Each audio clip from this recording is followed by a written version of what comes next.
बेहतर प्रधानमंत्री कौन, वाजपेयी जी, मनमोहन सिंह जी या नरेंद्र मोदी जी? एक सर, अगर एक चुनना पड़े तो आपको। देखिए, डॉक्टर मनमोहन सिंह साहब की हमने तायीद की थी 2004 से 2012 तक। उनका पहला टर्म बहुत अच्छा था डॉक्टर मनमोहन सिंह साहब का, मगर सेकेंड टर्म में जो तकालीफ का दौर शुरू हुआ, जो गलतियों का दौर शुरू हुआ, और उसका खैमियाजा आज हमको भुगतना पड़ रहा है कि वो सेकेंड टर्म की वजह से 14 में बीजेपी को फ़ायदा हुआ। तो ये बात बिल्कुल सही है कि पहला टर्म, मैं अपनी राजनीति में देखा हूँ एज एमपी बनकर, तो डॉक्टर मनमोहन सिंह को पहले प्राइम मिनिस्टर के तौर पर हम पार्लियामेंट में गए देखे, पहला टर्म उनका बहुत अच्छा था। ठीक है। अब देश के प्रधानमंत्री तो मोदी साहब हैं। अब यहाँ पर तो ऐसा है ना कि ये गलती कर ही नहीं सकते, कुछ गलती हो ही नहीं सकती। जब वाजपेयी साहब जब वज़ीर आज़म थे तो एक ब्रिक्स की रिपोर्ट आई थी,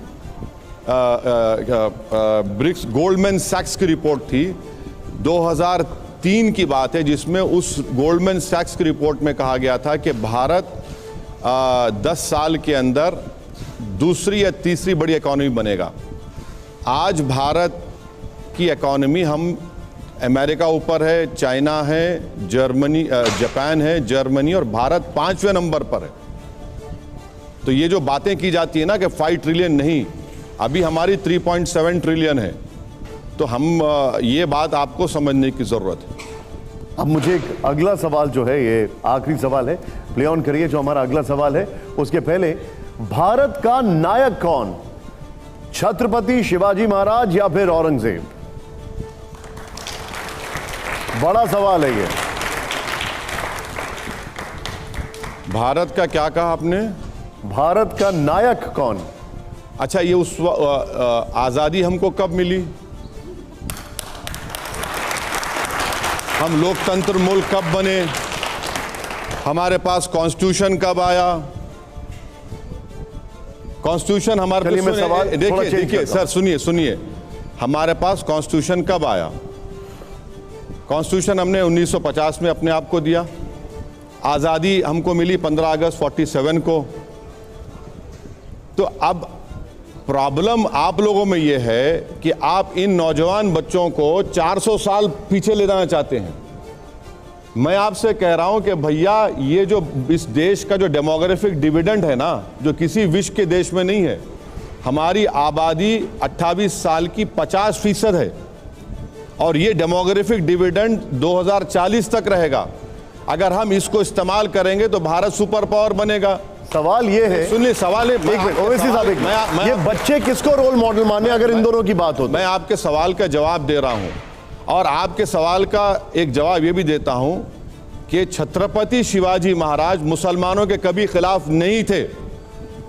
ये आरएसएस और बीजेपी बोलती है।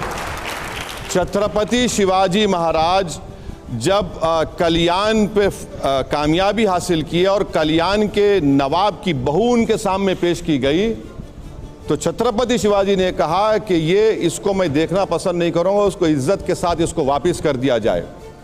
छत्रपति शिवाजी जब आगरा की किले से भागे थे, उनके साथ मुसलमान था। छत्रपति शिवाजी का जो नेवी का चीफ था वो मुसलमान था। छत्रपति शिवाजी का जो टैंक्स आर्टिलरी का चीफ था वो मुसलमान था। तो संविधान का सवाल पूछा था तब आपने जवाब भी नहीं दिया मुझे। हाँ, जब मैंने आपसे शरीयत और संविधान का सवाल पूछा था तो आपने मुझे जवाब ही नहीं दिया। नहीं, आप अभी दे देता हूं, फिर से लगा दिया सवाल। आपने बहुत अच्छा सवाल किया। सुनिए, जब संविधान बना ना 1950 में, 1937 एक्ट, 1949 एक्ट के बारे में बाबा साहब अम्बेडकर ने नहीं कहा कि निकाल दो इसको, के.एम. मुंशी ने नहीं कहा निकाल दो इसको। तो संविधान हमने बनाया, संविधान में हमने कहा कि आपको फ्रीडम ऑफ रिलीजन है।